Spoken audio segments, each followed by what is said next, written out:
ভোটের আগে বাংলা পাচ্ছে দুই কেন্দ্রীয় মন্ত্রী। হ্যাঁ, এই বড় সিদ্ধান্ত কেন্দ্রীয় সরকার নিতে চলেছে ভোটের আগে। কোন ভোট? 2026 বিধানসভা নির্বাচনের আগে। সেই দুই কেন্দ্রীয় মন্ত্রী কারা, কে হবেন, কারা হচ্ছেন নতুন দুই কেন্দ্রীয় মন্ত্রী? তারা কেনই বা পাচ্ছেন কেন্দ্রীয় মন্ত্রিত্ব? তারা কি আদৌ কেন্দ্রীয় মন্ত্রিত্ব পাওয়ার যোগ্য? কোন দপ্তর থেকে পাচ্ছেন তারা মন্ত্রিত্ব? এবং কোন জেলা, কোন লোকসভা থেকে তারা মন্ত্রিত্ব পাচ্ছেন? বাংলা কতটা লাভবান হবে তাদের মন্ত্রিত্ব পাওয়াতে? এই এতগুলো কেন প্রশ্ন, আজকের এই প্রশ্নের উত্তর আপনাদের জন্য এই ভিডিও থেকে রাখছি। আপনারা বলবেন, এই প্রথম কি বাংলা কেন্দ্রীয় মন্ত্রিত্ব পাচ্ছে নাকি? একেবারেই নয়। দুজন কেন্দ্রীয় প্রতিমন্ত্রী আছেন আমাদের বাংলা থেকে। তার প্রথমটাই হলেন সুকান্ত মজুমদার, বালুরঘাটের সাংসদ। তবে তার কেন্দ্রীয় প্রতিমন্ত্রী হওয়ার পেছনে অনেক কিছু কারণ আছে, তবেই না তিনি পাচ্ছেন।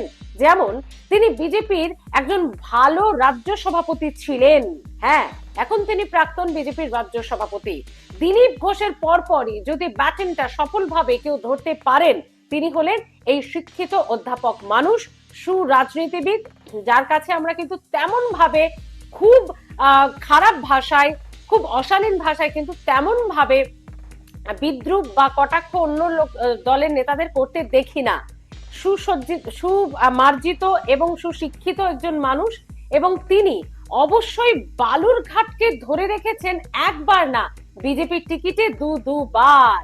এবং যখন টাফ ফাইট দিচ্ছেন তিনি তার প্রতিপক্ষকে, তারপরেও তিনি বালুরঘাটকে ধরে রেখেছেন। আর শুধু তাই নয়, তিনি সংগঠনকেও দারুণ ভাবে মজবুত করতে পারেন, এমনটাই মনে করেন বিজেপির কেন্দ্রীয় নেতৃত্ব।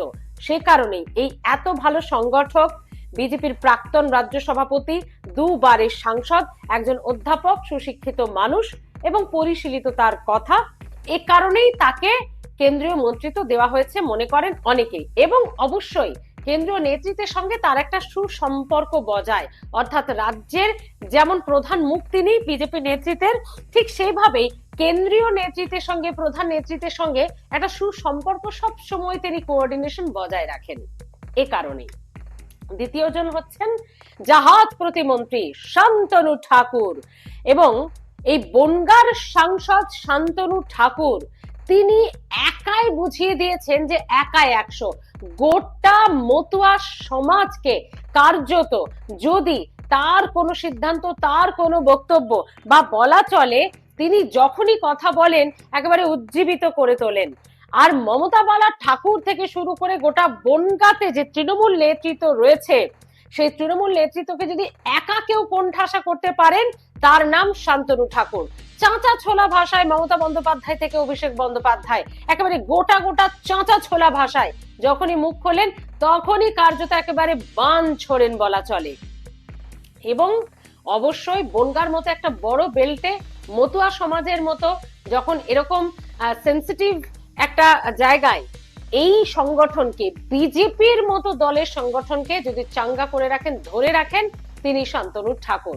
আর অবশ্যই একজন এই সাংসদ হিসেবে রাজ্যের নেতৃত্বের সঙ্গে তার তেমন বোঝাপড়া থাক বা না থাক, কেন্দ্রীয় নেতৃত্বের সঙ্গে বরাবর শান্তনু ঠাকুরের একটা সুসম্পর্ক, একটা কোঅর্ডিনেশন বজায় তিনি রেখেছেন। তো এই গেল শান্তনু ঠাকুর এবং সুকান্ত মজুমদারের মন্ত্রিত্ব পাওয়ার পেছনে কিছু কারণ। কিন্তু এবার কারা? তার প্রথমটাই হলো, অবশ্যই নামটা বলবো, তার আগে জেনে নিন জানুয়ারিতেই তারা পেতে চলেছেন মন্ত্রিত্ব। সূত্রের খবর এমনই, এই দুটো নামও সূত্রের খবর থেকে পাওয়া, এবং তারা যে জানুয়ারিতে মন্ত্রিত্ব পেতে চলেছেন সূত্র মারফত জানা যাচ্ছে, এবং রাজনৈতিক বিশ্লেষকেরাও মনে করছেন কিন্তু সেদিকে এগোচ্ছে সিদ্ধান্ত সম্ভাবনাময়। কে জানুয়ারিতে মন্ত্রিত্ব পেতে চলেছেন বিধানসভা নির্বাচনের আগে? জগন্নাথ সরকার। ঠিক ধরেছেন, রানাঘাটের সাংসদ জগন্নাথ সরকার সব সময় খবরের শিরোনামে থাকেন। এসআইআর আবহে যখন একেবারে গোটা রাজ্যে রেড়ে পড়ে গেছেন, তিনি কি বলে ফেললেন? বাংলা এবং বাংলাদেশের মধ্যে এবং এই দেশের মধ্যে কোনো কাঁটাতারের বেড়া থাকবে না। যদি আমরা আসি, দুই বাংলা এক ছিল আগে, এক থাকবে আবার 2026 নির্বাচনের পর।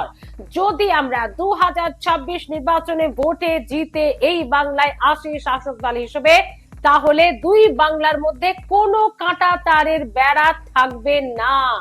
ভাবুন একবার, এসআইআর নিয়ে যখন এত হাজার হাজার মানুষ পাত্তারি গুটিয়ে পালাচ্ছে, যখন রাজনৈতিক দলগুলি বলছে, বিশেষ শাসক দল, যে ষড়যন্ত্র এসআইআর, তখন জগন্নাথ সরকার এরকম বলে বসলেন। তার বিরুদ্ধে মুকুটমণি অধিকারী একসময় তার দলের তার জুনিয়র ছিলেন ঠিকই, কিন্তু বহু অভিযোগ এনেছেন যে রানাঘাটে তিনি এই করেন ওই করেন, কিন্তু না, তার কার্যত চুলটিও বাঁকা করতে পারেননি মুকুটমণি অধিকারী।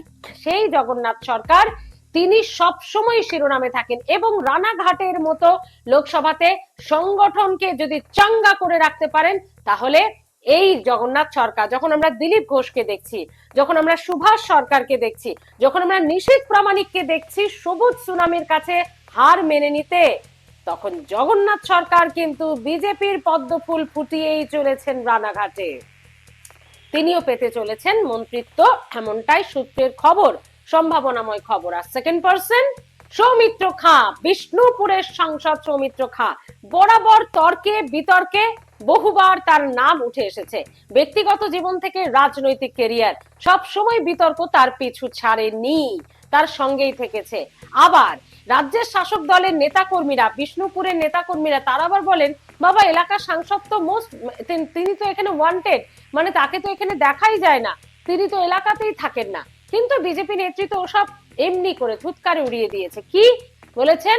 তিনি প্রত্যেকটি এলাকা ধরে ধরে ভিজিট করেন, তাকে ঘুরতে দেখা যায়, সাংসদ ইমেজে তিনি ঘোরেন না, সাধারণ মানুষের মতো করে তিনি ঘোরেন, লোকের বাড়ি বাড়ি যান, এইসব তিনি করেন।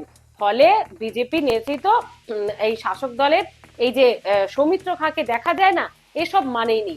বারবার বিতর্কিত মন্তব্য তিনি করেছেন, চাঁচা ছোলা ভাষায় আক্রমণ করেছেন তৃণমূল নেতৃত্বকে, এবং যখন যেটা মনে হয়েছে ঠিক, সেটা কিন্তু মুখ খুলেছেন।